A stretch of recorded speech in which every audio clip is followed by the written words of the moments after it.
cuando estaba en la Biblia igual festejábamos.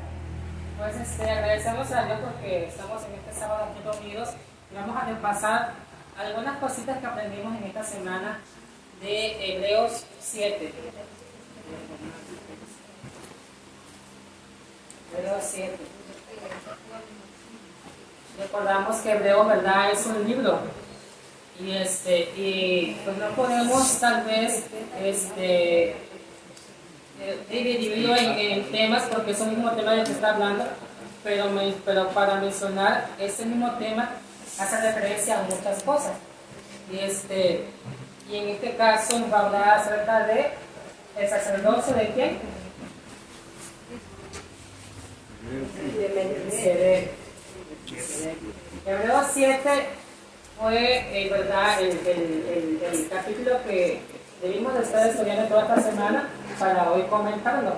La próxima semana va a ser Hebreos 8 para que todos estemos, ¿verdad?, en sintonía y podamos entender mejor lo que se dice. Bueno, esta es una imagen ilustrativa. Melquisedec, ¿verdad? ¿Rey de dónde? De Salem. Y pues alguien fue bendecido por él. ¿Quién fue? Abraham. Y Abraham le entregó ¿qué cosa? Los diezmos. Así es. Y ahí hay muchas lecciones que aprender acerca del sacerdocio, acerca de quién fue el que le dio la victoria a Abraham. De Melquisedec dice que fue Dios, ¿verdad?, que le dio la victoria. También hay cosas que aprender acerca del diezmo. Muchas personas dicen, no, es que el diezmo ya quedó abolido con la muerte de Jesús y el nuevo pacto. Pero, como podemos ver, las leyes que fueron abolidas fueron las que se dieron a Moisés, ¿verdad?, para, como estatutos y decretos. En este caso, aquí todavía no estaba Moisés, ni fue en el monte Sinaí que se dio la orden del diezmo, sino que aquí ya Abraham practicaba el diezmo. Así que el diezmo, ¿verdad?, no necesita ser quitado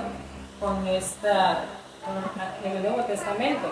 Y más hoy, ¿verdad?, que necesitamos proveer para la obra de la salvación de las almas. Mucho más necesitamos nosotros practicar el diezmo. Pero bueno, ese no es el tema que abunda aquí, sino acerca del sacerdocio de Melquisedec. Bueno, vamos a continuar. Vamos a nuestras Biblias, a Hebreos 7. Dice, está hablando, recuerden que vimos en la semana pasada que es el mismo tema y él sigue hablando, y les había estado hablando acerca del sacerdocio de Aarón, les había estado hablando acerca de aquella esperanza que ellos tenían, ya no en las sombras, ya no en aquellos rudimentos primeros, sino ya en la realidad que tenían a Jesús ya como sumo sacerdote. Y les vuelvo a hacer referencia a esto, porque Melquisedec, rey de Salem, sacerdote del Dios Altísimo, que salió a recibir a Abraham, que volvía de la derrota de los reyes, y le bendijo, a quien asimismo dio a Abraham, ¿qué cosa le dio? Los diezmos de todo, cuyo nombre significa primeramente Rey de Justicia, y también Rey de Salem, esto es, Rey de Paz, sin padre, sin madre, sin genealogía, que no tiene principios de días ni fin de vida, sino hecho semejante al Hijo de Dios, permanece sacerdote para siempre. Así es. Así que, hermanos, aquí nos menciona ya por segunda vez un personaje, y este es Melquisedec. Y nos dice de dónde está tomando la referencia. Esto es algo que tenemos que ahora tener que aprender, porque cuando vayamos a hablar acerca de un tema, ¿verdad?, tenemos que dar referencia a lo que está escrito. Aquí el apóstol Pablo, para enseñarles que Jesús es el sumo sacerdote que deben aceptar, utiliza lo que estaba ya registrado. Y menciona ¿cómo se llama? Este evento de Melquisedec, rey de Salem. Y vamos a aprender ahorita un poquito, ya que pasado lo que aprendimos, acerca de quién fue este hombre. Aquí él nos explica, dice que él salió a recibir a Abraham, que volvía de la derrota de los reyes, y le bendijo. Y Abraham dio los diezmos de todo. Y dice que el nombre de Melquisedec significa primeramente rey de justicia, también rey de Salem y rey de paz. Y nosotros al escuchar ya esto, nosotros sabemos que a Jesús se le llama, ¿verdad?, rey de justicia, y que es el príncipe de paz. Quiere decir que este Melquisedec tenía títulos que nosotros damos ahora a Jesús. Y dice aquí, sin padre, sin madre, sin genealogía en sí. No quiere decir que él no haya tenido papá ni mamá, sino que él aparece de repente en la historia. O sea, Abraham está siendo dirigido por Dios y la historia está enfocada en Abraham. Pero se ven muchas cosas alrededor. Y en Salem existía un rey que también era sumo sacerdote de Dios Altísimo, adoraba a Dios. Y cuando Abraham sale victorioso de aquella guerra, este Melquisedec le sale al encuentro y lo bendice. Y nosotros decimos, bueno, ¿de dónde salió él? No se menciona de ahí más nada de qué nación venía, bueno, quién era su padre, y no se menciona cuándo murió. Y el hecho de que no se mencione esto da un gran significado, porque sabemos que Melquisedec existió en un principio y también debió haber tenido un fin, pero realmente porque era un hombre. El hecho de que no se mencione su principio ni su fin da un gran simbolismo para lo que después el apóstol Pablo menciona, y lo que el mismo Señor Jehová juró, porque dice que iba a venir el Señor de David, ¿verdad?, el Señor Jesús, iba a venir según el orden de Melquisedec, así como no se registra un principio de días, una genealogía, y tampoco se menciona un fin. Así Jesús, ¿verdad?, sabemos que Él siempre ha existido, no tiene un principio, y Él nunca va a dejar de existir, que ni tiene principio de días ni fin de vida, sino hecho semejante. Semejante no es igual, sino parecido, ¿verdad?, algo que se parece, semejante al Hijo de Dios, porque el Hijo de Dios no tiene principio de días ni fin de vida, permanece sacerdote para siempre. Tiene Melquisedec porque, o sea, para siempre se registra ahí, no tiene un fin que se registre, ¿no?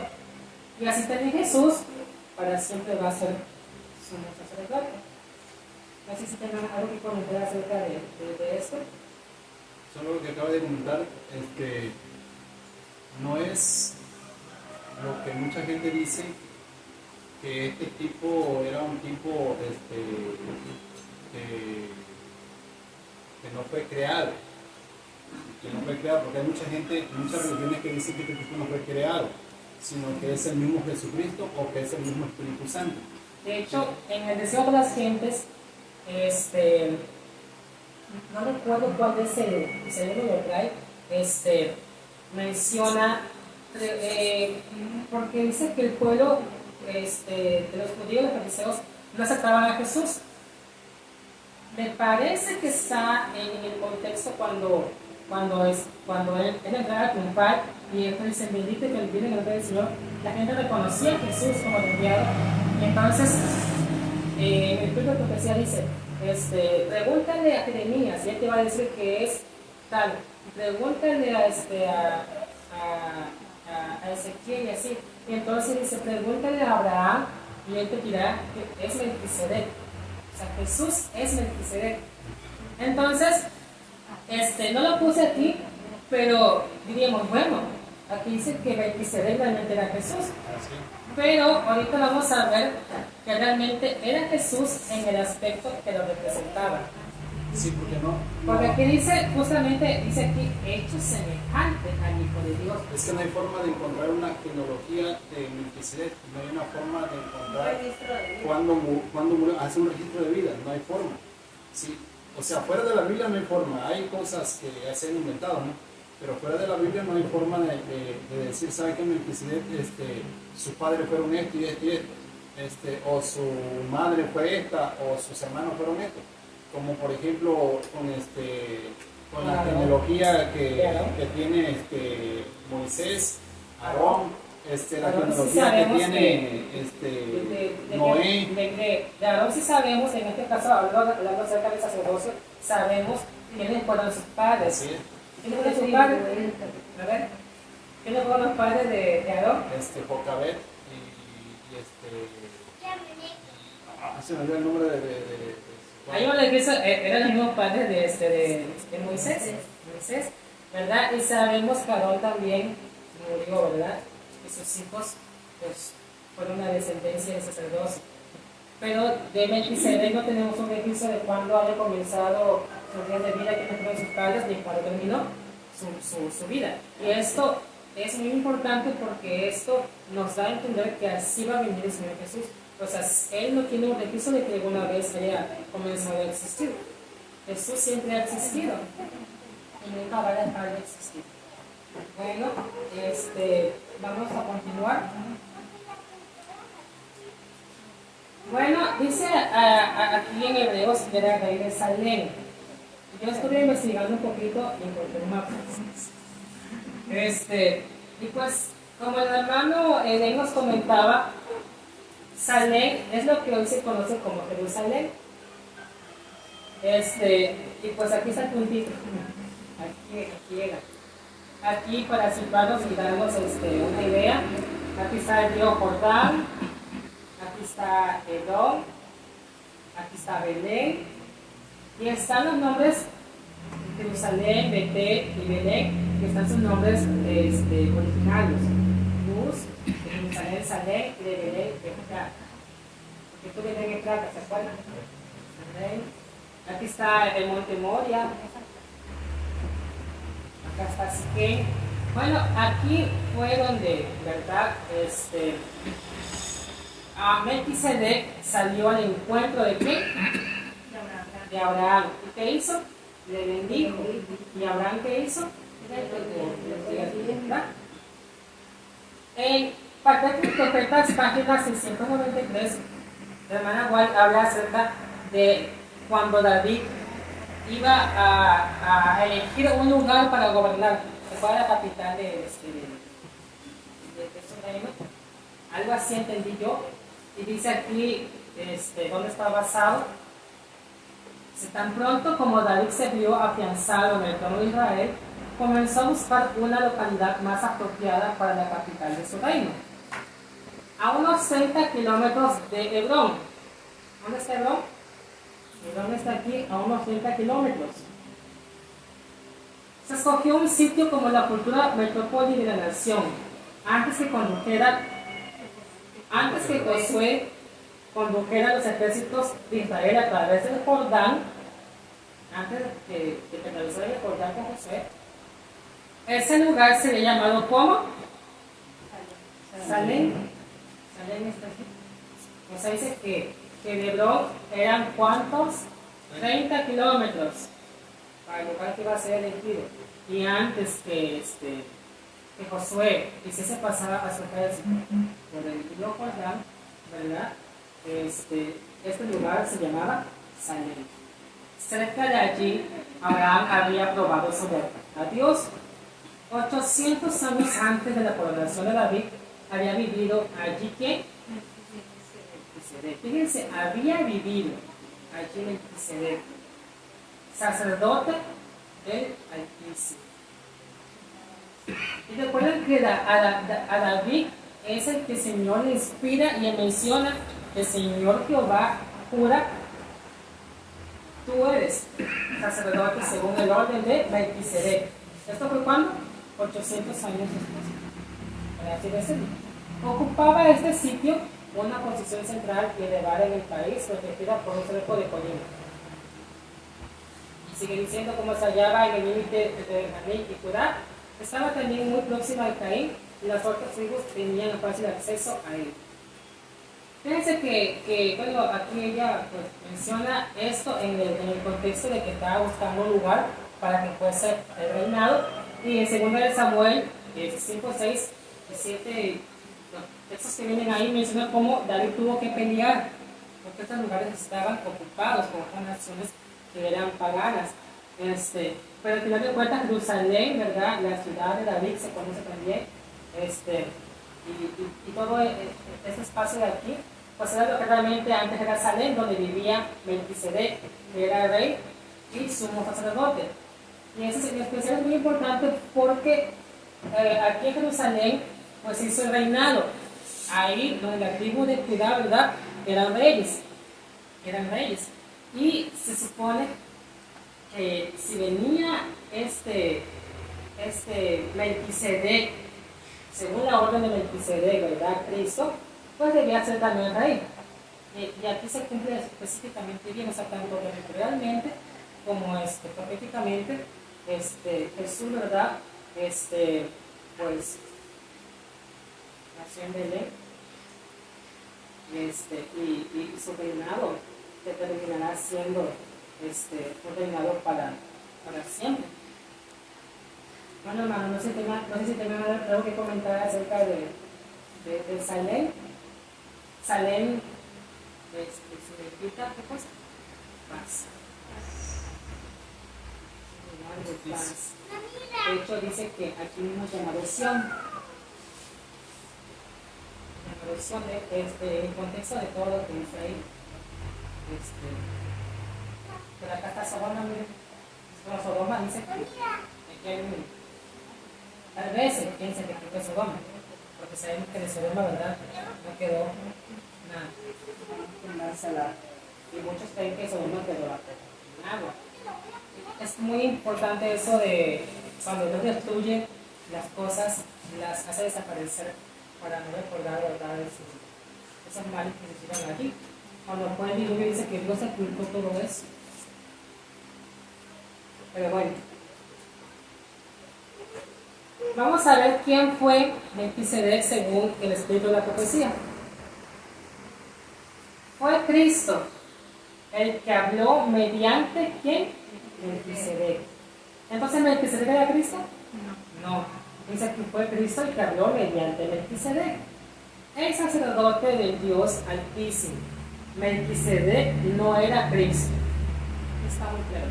Sino la voz de Dios en el mundo, el representante del Padre. Y Cristo ha hablado a través de todas las generaciones del pasado. Cristo ha guiado a su pueblo y ha sido la luz del mundo. Mensajes selectos como 1, página 439, párrafo 2. Así que aquí nos dice que Melquisedec era la voz de Dios, o sea, lo que él decía era lo que Dios quería transmitir a las personas. Se fue Cristo el que habló mediante Melquisedec, porque se entiende que mediante el sacerdote Dios hablaba, y el sacerdote representaba al Padre. El sacerdote de Dios Altísimo, Melquisedec, no era Cristo, sino la voz de Dios en el mundo, el representante del Padre. Dice acá abajo, muchas personas satisfarán todas las demandas y deudas inferiores y dejarán a Dios solo las últimas rebuscas, si las hay. Está hablando ella acerca de que hay gente que dice, no hay que diezmar, no hay que ofrendar, porque pues eso yo veo como que no. Y dice, hay gente que de lo que le sobra va a darle a Dios. Limosna, sopota. Si no, su causa debe esperar hasta una temporada más conveniente, hasta que yo tenga dinero suficiente, ¿verdad? Voy a hacerlo. Ese no fue el camino seguido por Abraham. A su regreso de una exitosa expedición militar, fue recibido por ¿quién? Por Melquisedec, rey de Salem y sacerdote de ¿quién? Del Dios Altísimo. ¿Qué dice aquí? Este santo hombre, ¿era un Dios o era un ángel? No, era un hombre. Bendijo a Abraham en el nombre del Señor, y el patriarca, es decir, Abraham, le dio los diezmos de todos los despojos como tributo de gratitud al gobernador de las naciones. O sea, Dios. Y dice otro, esta es la Biblia Mejera, y es cartas y manuscritos. Está en inglés, yo lo traduco. Dios nunca se ha dejado a sí mismo sin testimonio en la tierra. En un tiempo Melquisedec representó al Señor Jesucristo en persona. Fíjense esto. Melquisedec representó al Señor Jesucristo en persona. Quiere decir que Melquisedec no era Jesús, pero en su persona, como él vivió, como él actuó, estaba representando al Señor Jesús para revelar la verdad del cielo y perpetuar ¿qué cosa? La ley de Dios. Y también menciona otro, fíjense. Jethro fue seleccionado de las tinieblas del mundo gentil para revelar los principios del cielo. Y si ustedes ven el contexto de antes y después de esta cita, ella está mencionando a muchas personas, muchos hombres que dieron testimonio y fueron representantes de Dios. Por ejemplo, Daniel en Babilonia representó a Dios, pero no era Dios. Y dice aquí, Dios siempre, ya dijo eso, ¿verdad? Dios siempre ha designado agentes. ¿Quiénes eran ellos? Tanto Jethro como Melquisedec, agentes. Y siempre ha dado abundantes evidencias de que estos agentes fueron designados y enviados por el cielo. Fíjense lo que dice, estos agentes fueron designados y enviados por el cielo. No está diciendo que estos agentes fueron enviados desde el cielo, sino que fueron designados y enviados por el cielo. O sea, ¿quién está en el cielo? Dios. Dios los designó y los envió a ellos como agentes, como representante del Padre, como una voz mediante la cual hablaba Cristo. Era un hombre que representó al Señor Jesucristo en persona. ¿Verdad? De muy poco se puede decir esto.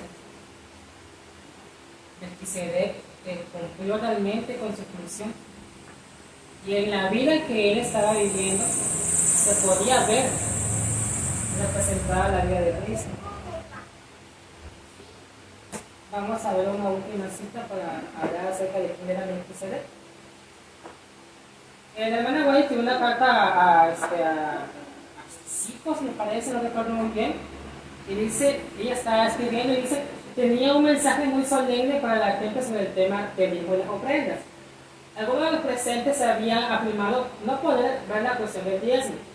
Fueron incapaces de percepción para discernir esta pregunta tan antigua y tan lejana como los días de Abraham. Después de que él hizo la conquista de los reyes y recuperó los bienes robados a los habitantes de Sodoma y los cautivos y los devolvió al rey de Sodoma, Melquisedec, rey de Salem, el representante de ¿quién? De Jesucristo, produjo pan y vino, no fermentado. Entonces, ¿cómo el Señor, ¿verdad? Por medio de la hermana White, dice cosas claras. Lo que aquí podemos decir, bueno, ¿y de qué vino fue? Aquí ya nos dice, no fue fermentado. El Espíritu de profecía no deja nada a la duda. Y era sacerdote del Dios Altísimo. Y lo bendijo y dijo, bendito sea Abraham, del Dios Altísimo, poseedor del cielo y de la tierra. Y bendito el Dios Altísimo que entregó a tus enemigos en tu mano. Y él le dio diezmos de todo. Y dice ella, les leí el versículo por versículo, Malaquías, capítulo 3 y 4. Nunca di un mensaje más cercano y penetrante que ese día. Sábado 3 de octubre de 1896. O sea, dice que en un sábado, en una reunión, había personas que decían, no, es que nosotros no vemos la necesidad de dar el diezmo. Y ella utilizó ese texto de la Biblia y aún mencionó cómo, ¿verdad? Desde antes, desde el principio, dice, y aquí lo pueden ver ellos, son incapaces de percepción para discernir esta pregunta tan antigua y tan lejana como los días de Abraham. Si desde cuando estaba Abraham en el principio ya se diezmaba, dice. Entonces, dice que utilizó estos textos para afirmar esto. Y aquí nos deja ver que menciona a Melquisedec de Salem, el representante de Jesucristo. De hecho, la Biblia lo dice, hechos semejantes. Pero, ¿verdad? Nosotros tenemos también aquí el escrito de la profecía para ahondar en ese tema. Bueno, aquí vemos una imagen representativa, ¿verdad? No es que alguien haya ido a tomar una foto en ese momento, porque no había. Pero aquí vemos una imagen representativa de cuando Aarón fue ungido como sumo sacerdote. ¿verdad? Aquí vemos, aquí al fondo se ven unas cortinas que nos hacen entender que ahí está el tabernáculo de Dios, en las cortinas del lugar santo, ¿verdad? Aquí hay unos hombrecitos, se entiende que eran los hijos de Adón, ¿verdad? Y aquí está Moisés, ¿verdad? Y está dedicando a Adón para la obra de sumo sacerdote. Le hemos vestido con su ropa sumo sacerdotal, su manto o túnica blanca, que representa ¿qué cosa? La justicia de Cristo. Vemos también que está vestido con su manto azul, como el cielo, ¿verdad? Azul, y que representa la santificación, ¿verdad? Y también vemos que tiene sus granadas y campanillas, que la campanilla pues emite un sonido y la granada es un fruto. Y porque dice que la fe viene por el oír, la palabra de Dios representa la fe y los frutos del Espíritu Santo. La fe va acompañada de los frutos, de las obras. No podemos decir que tenemos fe en Dios y nuestras obras sean malas. No puede ser que tengamos obras buenas y no tenemos fe en Dios. Funciona, van juntas. Y pues, ¿qué más tiene él? El pectoral con las 12 piedras que representan los 12 tribus de Israel, ¿verdad? Él llevaba sobre sí el pueblo. Quiero hacer una observación, no lleva el efod dorado. No lleva el efod dorado. Nada más lleva el cinto, pero debe llevar aquí un efod dorado. Dorado, eso es lo que hace falta. Es claro, no que se está ungiendo como sumo sacerdote. Así es, y acá también vemos a otras levitas, que ellos no tienen esta misma posición, pero también son elegidos por Dios. Toda la tribu de Leví fue elegida por Dios para el sumo sacerdocio. Bueno, para el sacerdocio, especialmente el sumo sacerdote iba a ser él y sus ayudantes más íntimos iban a ser sus hijos. De esto había 24 órdenes, y aquí había 4 que eran principalmente, y había simplemente un sumo sacerdote. Y entendiendo esto del santuario, podemos entender la obra que Jesús está haciendo hoy. Hoy, ¿cuántos somos sacerdotes debe de haber? Solamente uno. Pero hay una religión que dice que mientras Jesús está como sumo sacerdote en el cielo, Él está como sumo pontífice aquí en la tierra. Ya hay 2. Y lo vemos en el santuario que hubiese 2. Luego si analizamos el Papa Ortodoxo, ya hay 3. Luego si vemos el Papa Adventista del séptimo día, de la AR, se hacen 4. Un gobernante de un país dijo, este es el Papa de los Adventistas, porque la gente lo rebate. Entonces, simplemente hay uno. Aquí nada más había uno que representaba a quién, al Padre. Y Jesús representa al Padre, porque dice el Padre y yo uno somos. Si tú me has visto a mí, has visto en mí al Padre, porque yo hago las obras que el Padre quiere que yo haga. Así que bueno, esa es una imagen, ¿verdad?, de esto. Identificamos algunas cosas. Aquí está el monte Sinaí, ¿verdad?, la representación. Esto es el lavacro, y aquí está el altar del sacrificio. Holocausto. Sí, holocausto. Sí, porque el sacrificio era hecho aparte. No lo subía ni arriba. Aquí se inmolaba, se quemaba el cuerpo del corderito, que simbolizaba a Jesús que iba, ¿verdad?, a padecer por nosotros. Bueno, y sigue diciendo Hebreos: si pues la perfección fuera por el sacerdocio levítico, porque bajo él recibió el pueblo la ley, ¿qué necesidad habría aún de que se levante otro sacerdote? ¿Según el orden de quién? De Melquisedec. Y que no fuese llamado según el orden de Aarón. Fíjense, dice aquí, si la perfección fuera por el sacerdocio levítico, no habría necesidad de que se levante otro sacerdote. Y menciona aquí que no iba a ser llamado según el orden de Aarón, porque cambiaba el sacerdocio, o sea que necesitaba un cambio de qué? Del sacerdocio. Lo que vimos ahorita de Aarón y sus descendientes debía ser cambiado. Y como había cambio de sacerdocio, era necesario es también que haya también, ¿qué cosa? Cambio de ley. Y muchas personas aquí dicen, mira, aquí menciona que la ley debería ser cambiada. Y tú dices que los 10 mandamientos se deben de guardar aún, y aquí dice que la ley debería ser cambiada. Pero como podemos nosotros ver, en todo el contexto está hablando acerca del sacerdocio. Entonces, la ley que debería ser cambiada debería tener que ver con la ley de sacerdocio, ¿verdad? Y aunque podamos simplemente dar por lógica eso, ahorita vamos a verlo textualmente que así es. Y aquel de quien se dice esto es de otra tribu. Se menciona que se levantase otro sacerdote. ¿De quién está hablando aquí? ¿De quién otro? De Jesús. Dice aquí, y aquel de quien se dice esto es de otra tribu. ¿De qué tribu era Aarón? ¿Verdad? De la tribu de Leví. ¿Y de qué otra tribu era este otro? Este Jesús.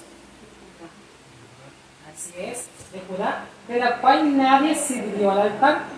O sea, el altar que vemos aquí, ni todos los que servían eran de la tribu de Leví. Y aún el sumo sacerdote tenía que ser de esa tribu. Pero aquí se cayó un cambio de sacerdocio. Ya no iban a ser ellos, ni iba a haber un hombre como sumo sacerdote, sino que otro que no era de la tribu de Leví, sino que dice aquí, porque manifiesto es que nuestro Señor vino de la tribu de ¿qué? De Judá, de la cual nada habló Moisés tocante al sacerdocio. O sea que Jesús no vino de la tribu de Leví para ser sumo sacerdote. Él vino de la tribu de Judá. De la tribu de Judá, ¿quiénes venían? Los reyes. O sea que Jesús es rey porque Él es rey. Él siempre ha existido. Pero como Él vino a este mundo y se hizo hombre, Él, ¿verdad?, cumplió las expectativas y Él vino de la tribu de Judá, de la tribu que venían los reyes. Él es rey porque siempre ha sido rey y es rey porque descendió de aquella tribu humanamente, ¿verdad? Pero para que sea nuestro sumo sacerdote, no podemos identificarlo como descendiente de qué cosa, de la tribu de Leví, porque él no descendió de esta tribu. Entonces su sacerdocio tiene que haber venido de algún otro lado. Y es cuando menciona que su sacerdocio no es de la tribu de Leví, sino de la orden de Melquisedec. Bueno, vamos a ver eso de cambio de ley. Está en todo el Hebreo 7. Hebreo 7 dice aquí, no estábamos leyendo en el 11. En el 11, Hebreo 7, 11, dice, pues la pretensión fuera por el sacerdocio levítico, apuntamos aquí, sacerdocio, ¿qué cosa? Levítico. Y se nos está enseñando también el sacerdocio de ¿qué? De Cristo. Y vamos a compararlo porque era un cambio de este sacerdocio a este otro. Y según lo que ya leímos en toda la semana, para no extendernos mucho, dar oportunidad a lo que se va a ver después, el sacerdocio levítico era según el orden de ¿quién? De Aarón. Todos los descendientes de Aarón iban a ser sumos sacerdotes, ¿no? Aquí hay una imagen representativa de cómo se vestía el sacerdote levita común y cómo se vestía el sumo sacerdote. Bueno, el sacerdocio de Cristo, al hacer un cambio de ley de sacerdocio, ¿iba a seguir siendo según la orden de Aarón? Ya no. ¿Según el orden de quién? De Melquisedec.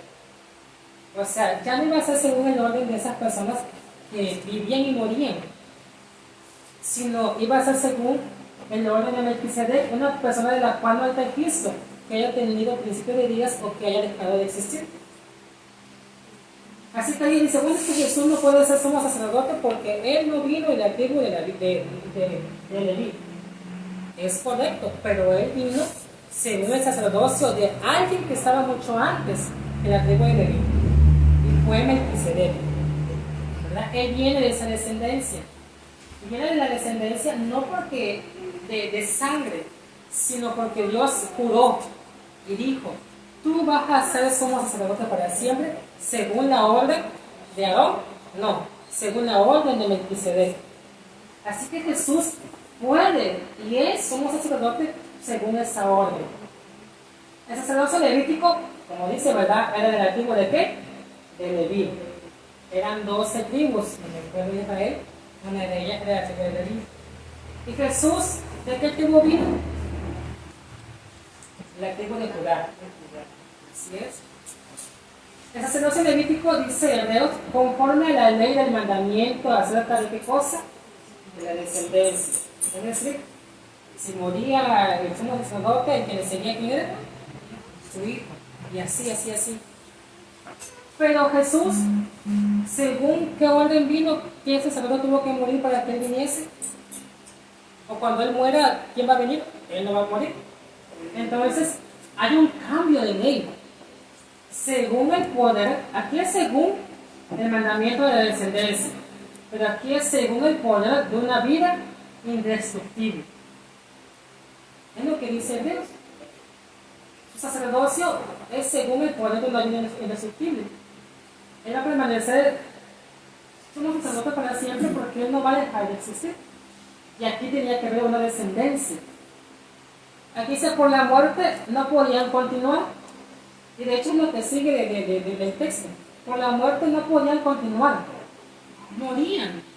Eran hombres débiles y que habían cometido pecado. Pero recordemos que la consecuencia o la paga del pecado, ¿qué cosa es? La muerte. Ellos morían. Pero Jesús dice en el mismo texto, viviendo siempre para interceder por ellos, o sea, por nosotros, los que confiamos en Él. Él no va a morir. Recordamos siempre, ¿verdad?, que dice que cuando estaba el sumo sacerdote en el lugar santísimo, simplemente se escuchaba que Él estaba vivo o estaba ya ante Dios, porque se escuchaba, ¿qué cosa? El trineo de las campanas que chocaban con las granadas. Y se sabía, el pueblo estaba desde afuera escuchando en solemne reverencia y en medio de expiación, estaba escuchando que estaba intercediendo por ellos, que seguía vivo. Porque si el sumo sacerdote tenía pecado en sí, no era aceptado ante Dios. Y al entrar en el lugar santísimo, él moría. Dice que de hecho le ponían una soga, ¿verdad?, de lino en los pies, larga, para que si moría adentro del lugar santísimo, se pudiese sacar, porque nadie podía entrar al lugar santísimo más que el sumo sacerdote. Sí. Y aparte, si no había sido ungido como sumo sacerdote, y si entraba de coger el que se había muerto,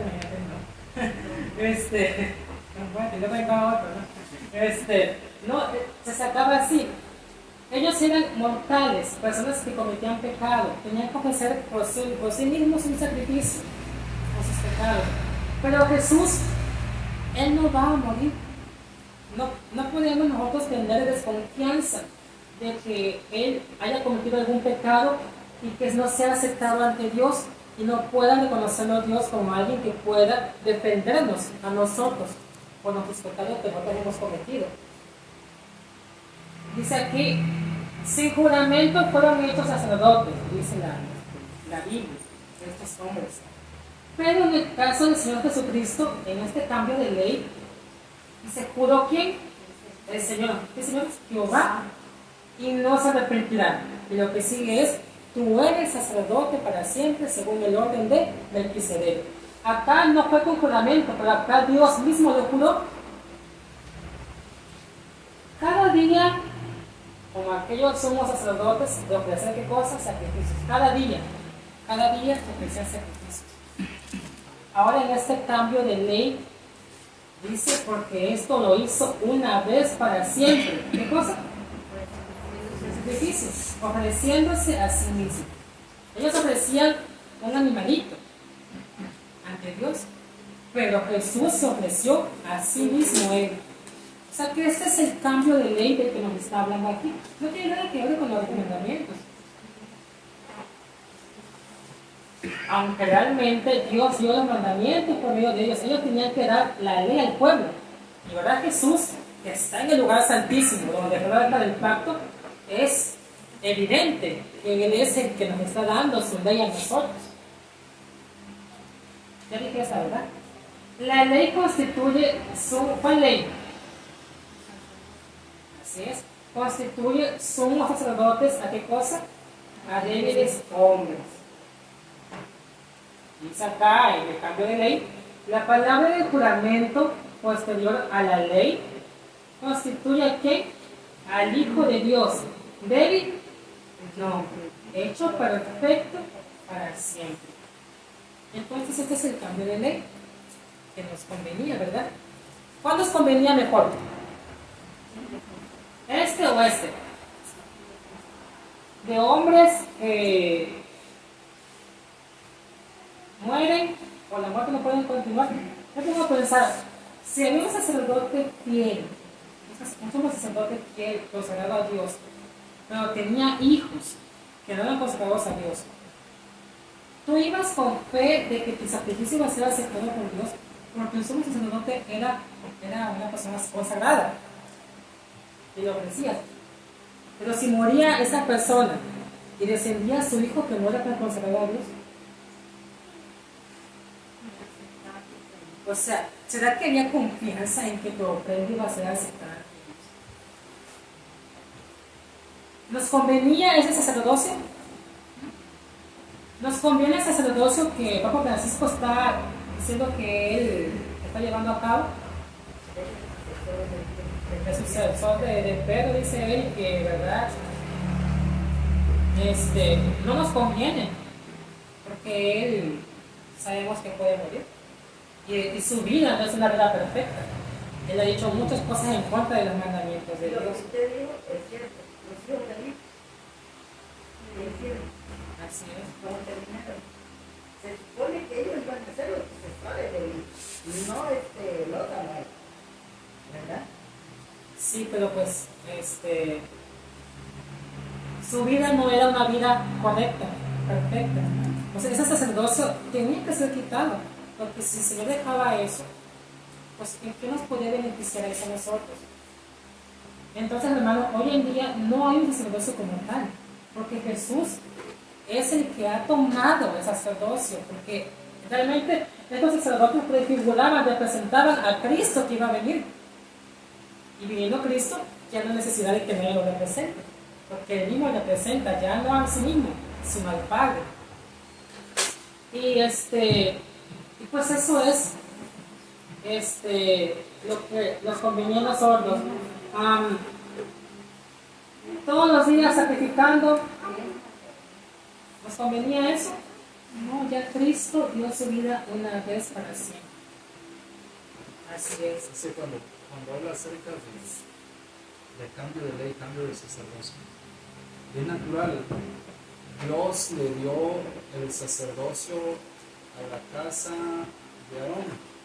Se lo dio porque estaban más cercanos al pueblo y a Moisés, porque eran familia de Moisés, porque era una descendencia que tenía que ir por sacerdocio. El profeta Moisés, sus hijos sacerdotes y los hijos de sus hijos sacerdotes, y esa descendencia iba así. O sea, era natural. No es que ese sacerdocio tenía que durar para siempre, porque Dios lo puso con hombres débiles. Y lo puso con el fin de representar lo que había de venir. Así es. Dice que todo esto es una sombra de lo que iba a venir. Y no iba a durar para siempre. O sea, cuando el Señor dice que el sacerdocio iba a ser por generaciones en el concepto de Aarón, no quiere decir que la familia de Aarón tenía que ser para siempre sacerdote o sumo sacerdote O existir ellos mismos. o existir ellos mismos para siempre. Ahora, sí es cierto y tenemos que tomar en cuenta que Francisco está diciendo que es el sucesor de Pedro, sí, porque Pedro murió y Pedro está esperando la segunda venida de Cristo y también él va a morir junto con todos lo que de él ha sucedido, ¿no? porque son débiles sumos sacerdotes, no tenemos Yo nada creo que es nosotros. sucesor de Pedro antes de la conversión. Sí, de antes y después, porque Pedro murió. Pero Pedro murió.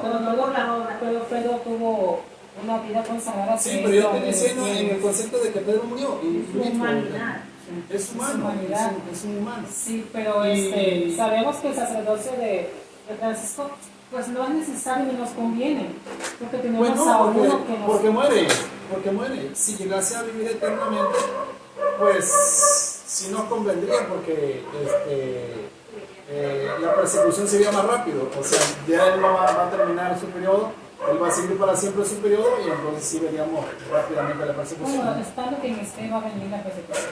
Nosotros esperamos Sí. a que sea...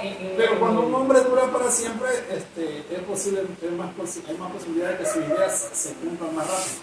El sacerdocio del Vaticano, del catolicismo, es necesario, y de ahí también porque, bueno, en este caso Benedicto XVI ni siquiera murió, sino que el presidium dice, ¿sabes qué? Hasta un lado estamos dominándolo todo, aún hasta el mismo papado estamos dominando, y ahora va a haber un papa jesuita. Tú di que ya te sientes muy viejo, que ya estás mal, los jesuitas vamos al templo. Y hoy en día, el que fue electo presidente de los Estados Unidos, él es simpatizante de los jesuitas. Los jesuitas son el mayor ejército religioso del papado. Y pues ahí se ve que lo que se está buscando es el poder, no una intercesión realmente de llevar a los hombres a Dios.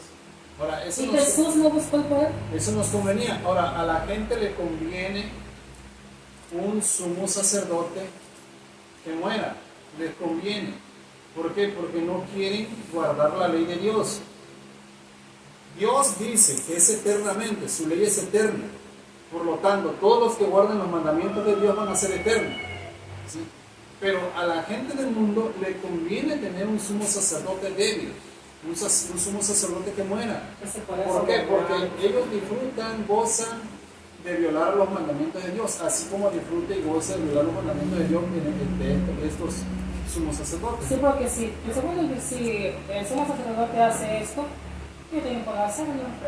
Y lo están haciendo. O sea, si la Iglesia Católica Apostólica Romana, que su institución es el domingo, pues los demás lo están guardando. En el caso de los sacerdotes comunes, yo tengo sacerdotes comunes, obispos, todos los clérigos, nosotros sabemos que muchos de ellos, la mayoría de ellos, porque hay algunos que yo creo que van a salir de ahí, viven una vida peor que las personas que están en el mundo. Se puede mencionar sus actos de alcoholismo. Ya que luego se debe entender uno que era sacerdote de día y de noche se vestía de mujer, no puede ser con eso trabajar, ¿no? Y iba al bar, y bailar otra cosa, también los problemas de pedofilia que están habiendo, de abuso a los niños, tanto a mujeres como bueno, también los mismos hombres que están ahí pues tienen que acceder a lo que diga el más alto, ¿no? También sabemos que de la delincuencia de hoy en día es posible gracias a la iglesia y que la iglesia recibe mucho beneficio de la delincuencia, ¿no? Entonces, hay aportaciones a la iglesia. Entonces, ese sacerdocio no nos conviene. Al pueblo de Dios no. No nos conviene. No nos conviene porque eran hombres que morían, y mucho menos que se está intentando establecer hoy, porque son hombres que no son consagrados. Pero tenemos uno que no se puede ver, que está en el cielo. A nosotros nos gusta lo que se puede ver, se puede tocar. Creemos. Pero es mucho más perfecto, porque es verdad, él está vestido justamente así. Él es justo y nos justifica, es santo y nos santifica, es glorioso y nos dará la glorificación. Y Él está ante los 10 mandamientos. ¿Cómo podría Él, siendo perfecto, estado ante la ley, no ser, como dice aquí, perfecto. Ahora sí. Bueno, y ya estas preguntas ya las contestamos, pero vamos a hacerlo textualmente. ¿A qué se refiere el cambio de ley? Mucha gente dice, mira aquí dice cambio de ley, y tú dices que los mandamientos se tienen que seguir guardando, pero aquí dice cambio de ley. Así que si antes, porque simplemente el punto es este, si antes era el sábado, ahora va a ser el domingo. Antes eran 10 mandamientos, ahora nada más son 2, amar a Dios y al prójimo. Si nos damos cuenta, las personas que abogan por eso, realmente no guardan la ley del domingo ni aman a Dios ni a su prójimo. Si realmente esas fuesen las 3 cosas que hubiese que guardar, y aún eso están guardando ellos. Pero bueno, ¿a qué se refiere el cambio de ley? En el versículo 5 de Hebreos 7 dice, y esto es aún más manifiesto, si a semejanza de Melquisedec se levanta un sacerdote distinto, no constituido conforme a la ley. ¿Qué ley? Del mandamiento acerca de la descendencia, sino según el poder de una vida indestructible. Al hablar acerca de que... Es 15, William. 15. Sí. Perdón, es 15. Ah, sí, está 15. Está el 16, tiene que ser 15. Gracias. Está hablando aquí el apóstol Pablo diciendo, bueno, si alguien quiere levantarse, no siendo de la tribu de Leví o según la descendencia de Aarón, tiene que ser su sacerdocio asegurado por una vida indestructible, ya que no pueda morir. A menos que no pueda morir, puede hacerse sumo sacerdote. Así que si se levanta un sacerdote distinto, y su vida no es indestructible, ¿puede ser constituido sacerdote? No. Pero aquí dice, no constituido conforme a la ley. ¿Qué ley? El mandamiento acerca de la descendencia. ¿De qué descendencia? De los sacerdotes. Entonces, ¿a qué se refiere el cambio de ley?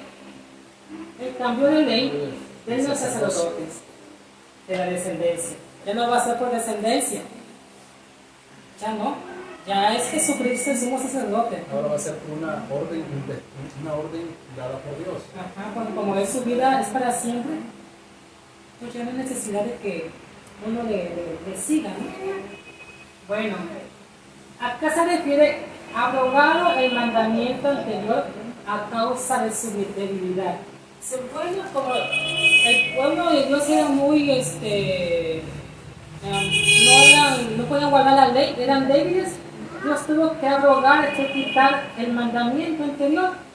El mandamiento anterior, dicen ellos, eran los 10 mandamientos. Entonces Dios tuvo que quitar los 10 mandamientos porque el pueblo era débil.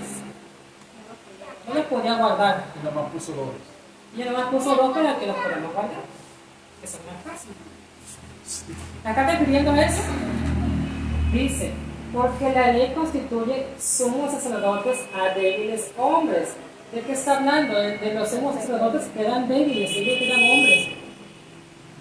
Se tuvo que quitar ese mandamiento de poner a hombres débiles para poner a Jesucristo, que se hizo hombre y que Él no es débil. No podíamos llegar hasta el Padre con esa debilidad. No podíamos llegar. De hecho, esos hombres entraban en el santuario hecho de manos. Pero estos hombres no podían entrar al santuario que está en el cielo. Y Jesucristo sí. Él entró por su sacrificio hasta ese santuario que está en el cielo. Por la palabra del juramento posterior a la ley, aquí le dice, o sea, que después de la ley hay algo. Sí, de la ley del sacerdocio. Al Hijo hecho perfecto para siempre.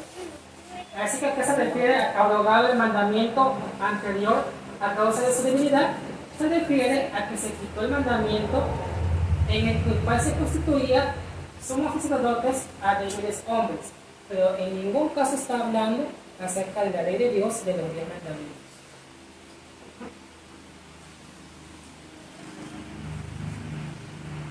Y yo aquí entendí esto así, ¿verdad? Dice, pues nada perfeccionó la ley, menciona eso. Mucha gente dice, mire, la ley no puede hacer perfecto a nadie. Pero en otra parte la Biblia dice, el mandamiento es santo, justo y bueno. y que la ley es perfecta.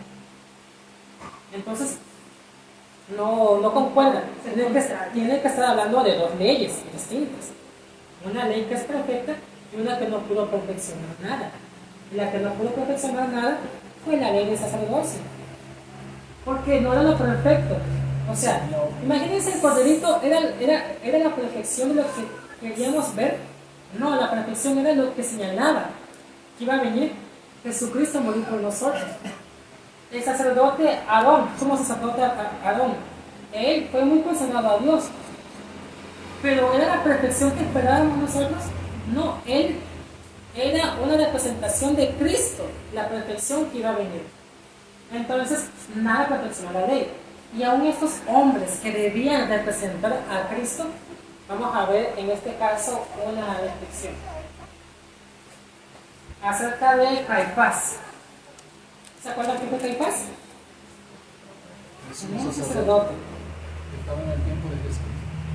La religión de aquellos que crucificaron a Cristo fue una simulación o una hipocresía. Ellos eran sacerdotes y había sumo sacerdote.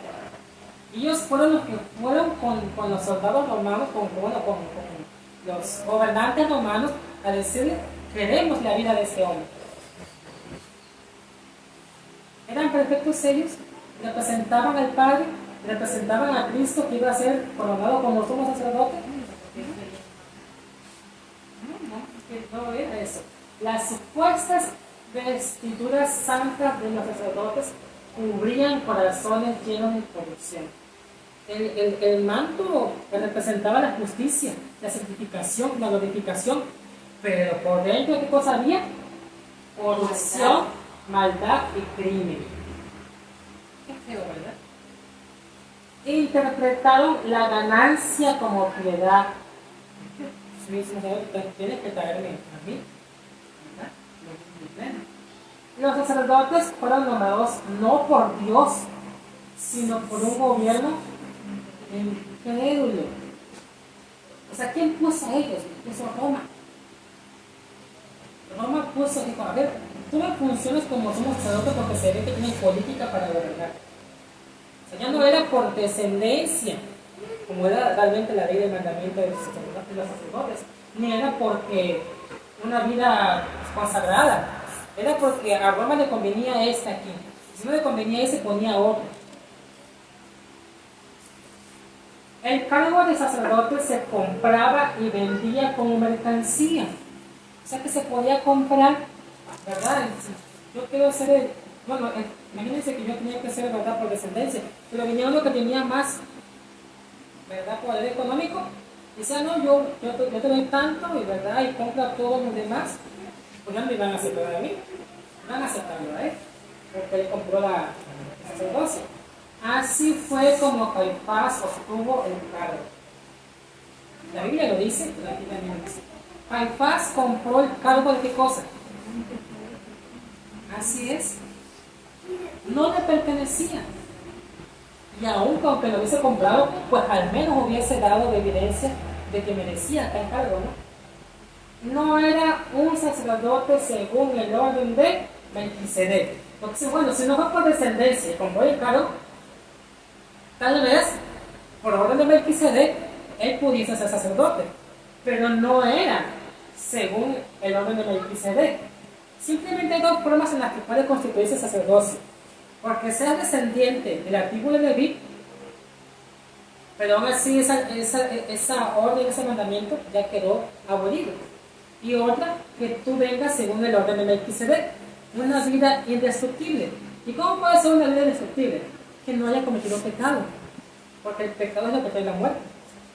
Pero Caifás no era un sacerdote según el orden de Melquisedec. Él no era perfecto. ¿Cómo iba a ser perfecto si quería matar al Hijo de Dios, a Jesús? Sino el nombramiento de dioses. Yo esta parte para traducirla me costó porque está en inglés, porque traducía sin el nombramiento de Dios. Dije: ¿cómo el nombramiento de Dios? Pero después busqué la palabra, solamente la palabra que era Fox con con S, y significa dioses. O sea, ellos se habían constituido dioses. ¿De acuerdo? Cuando Jesús le dijo, ustedes son dioses. Porque ¿qué cosa les hizo Dios? Dios legisló una ley. Y ellos decían, ahora nosotros legislamos también leyes.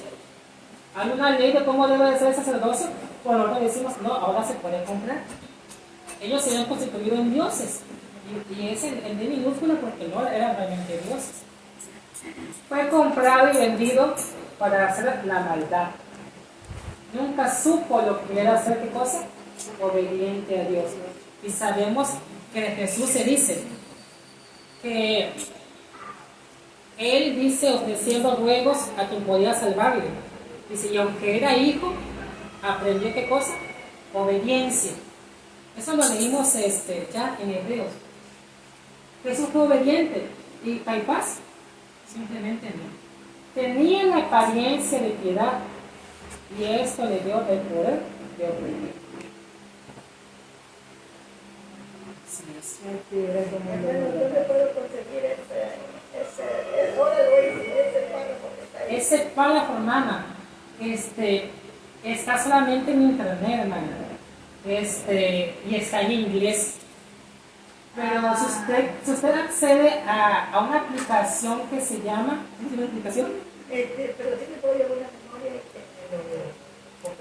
Sí, hermana, a ver, sí. Eso, ahora sí, me gustó, ¿sabe por qué? Porque mire, nosotros, según leemos la Biblia, ¿no? Y le entendemos o no las enseñan a la manera también de que la entiende. Entonces, al menos aquí usted me está abriendo un gran panorama de decir que este señor, siendo sumo sacerdote, compró el título. Ajá. Démonos de acuerdo que en la Edad Media compraban el título de que yo quiero, como varón de la casa, quiero ser caballero o quiero ser un conde. Compraban el título, ¿no? Bueno, entonces usted me está dando a entender que este señor, ni por descendencia de alguna tribu de las 12 tribus, venía de ninguna. Entonces el señor era cualquier señor, vamos a decir cualquiera de los paganos.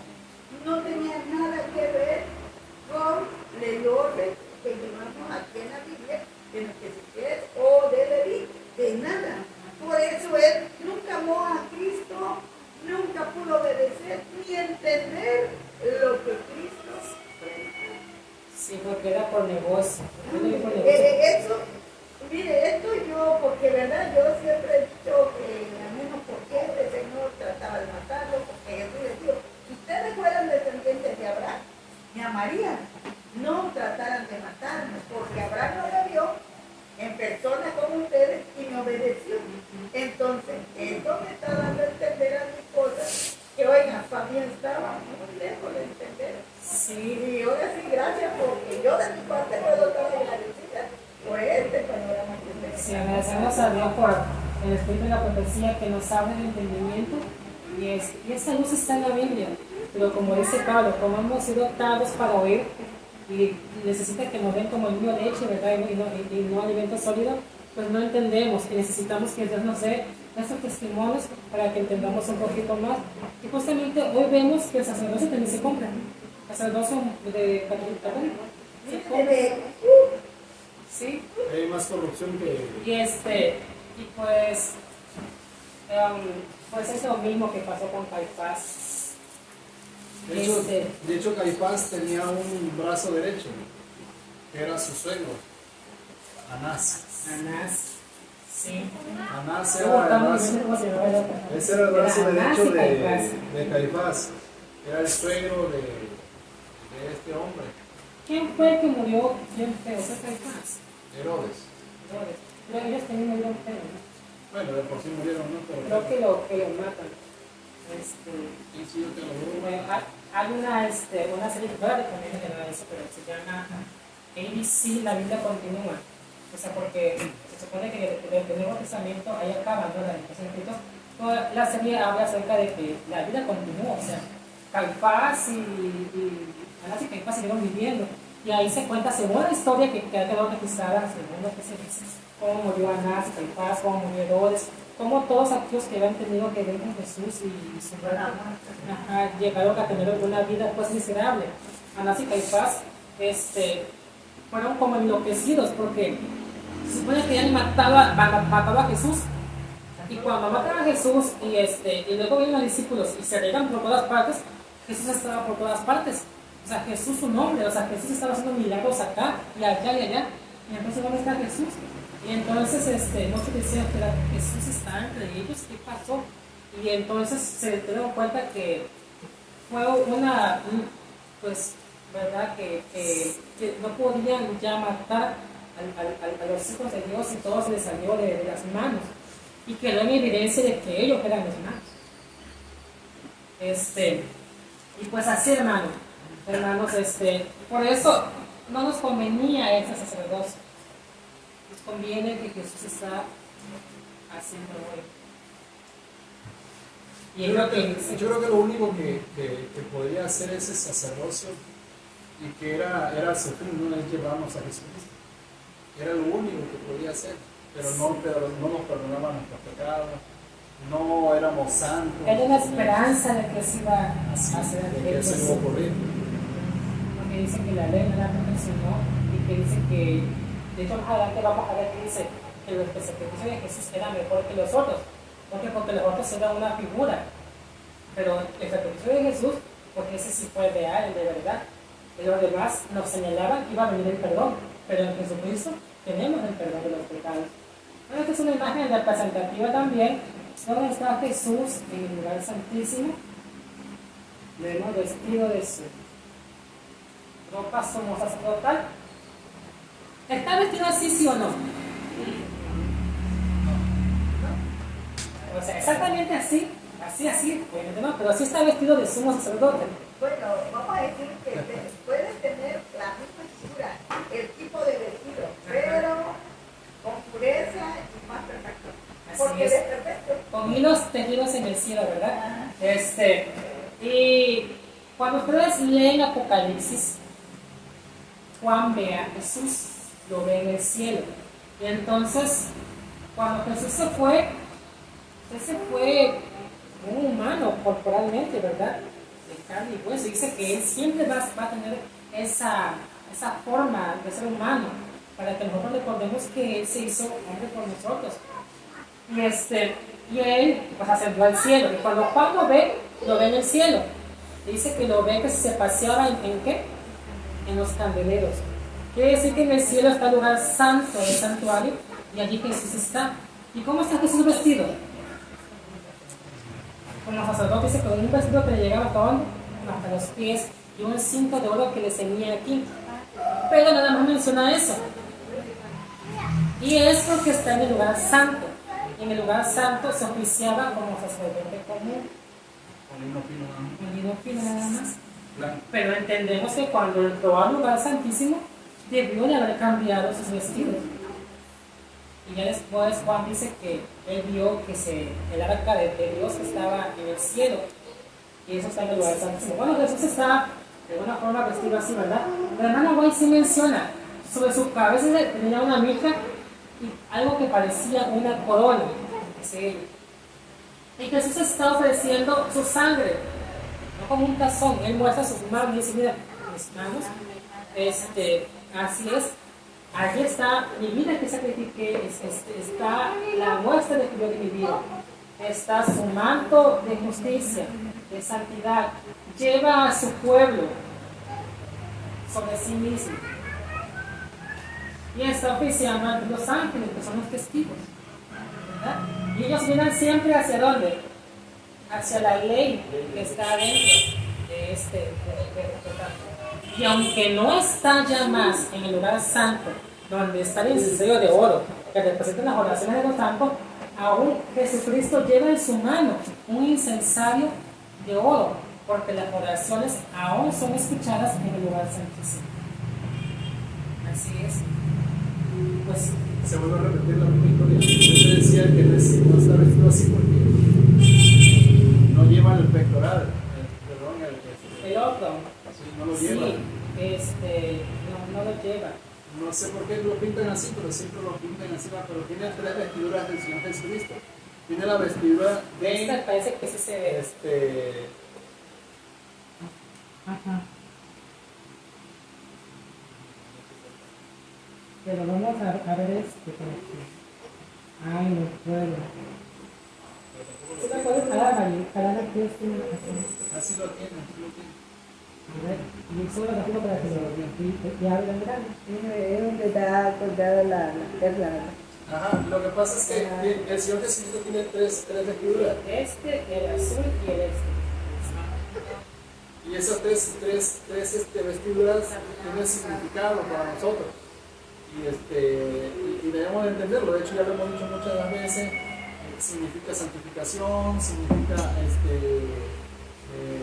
glorificación, y el blanco santidad.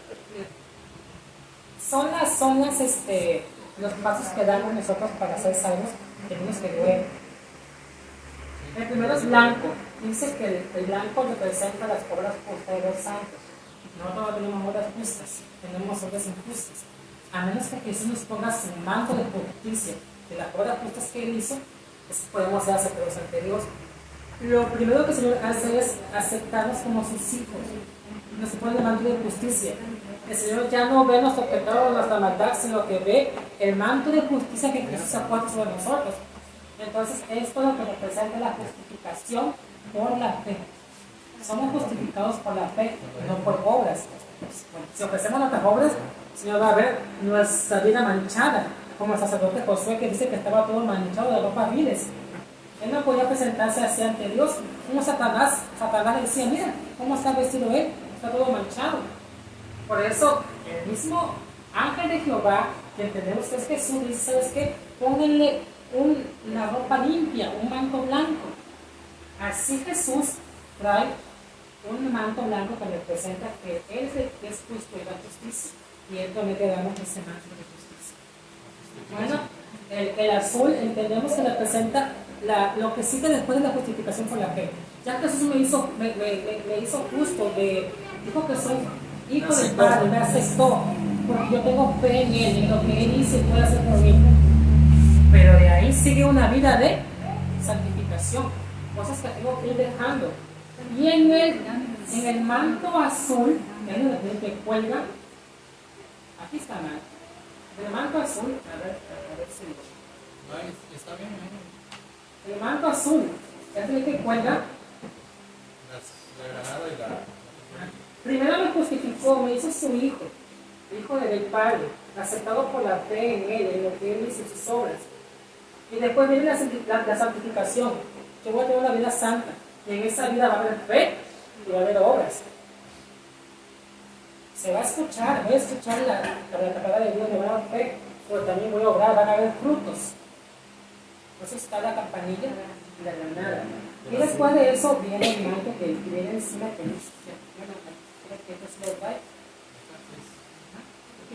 era un manto por justificación, santificación. Y cuando ya seamos santos, se proponemos, si el mismo Hebreo dice eso, proponemos toda la santidad, sin la cual ninguno verá al Señor. El Hebreo dice tanto. Bueno, después de que seamos santificados y puros, ¿qué pasa? Viene la glorificación. Y el manto que traía encima es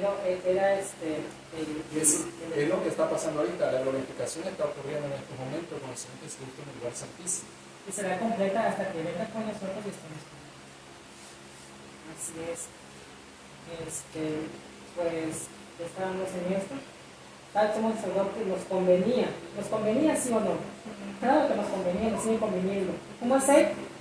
Santo, inocente, sin mancha, apartado de qué cosa, y hecho más sublime que los cielos. Y ahí se acabó. Era el mismo sentir. Era el mismo sentir del borreguito que se criaba, era el mismo sentir del borreguito que se cuidaba durante un año para poderlo llevar al sacrificio. ¿Sí? Pero las personas, en lugar de mirar a ese cordero, a Cristo Jesús, miraban al cordero que tenía el poder de quitarle su pecado. ¿Sí? Ya no llevaban el cordero como decir, voy a llevarlo por la representación de Cristo. No, ahora llevo el cordero porque quiero que el cordero quite mi pecado. sí, como algo de que ya cometí un pecado, pues yo voy a tener que llevar esto para El animalito como que ya tenía poder, pues. no, justamente el animalito te decía que tú no podías limpiarte con ti mismo y que tenías que confiar en la esperanza de que un día iba a venir Jesucristo para morir por ti. Hermanos, somos sacerdocio de Jesús según el orden de Melquisedec, como una vida que no tiene principio ni final. Es un sacerdocio que desbarata toda la doctrina que en la Biblia dice misterio, doctrina, Babilonia la grande. ¿Qué dice Babilonia? Que hay un hombre en esa tierra que puede ser sumo sacerdote. Si lo comparas con Jesús y su sacerdocio, lo desbarata todo. También acaba con el espiritismo, porque aquí entendiendo lo que la Biblia dice, lo que ya estábamos leyendo eso, aquí había 2 piedras, aparte de las 12. En el hombre, en el hombre lleva las piedras de onis.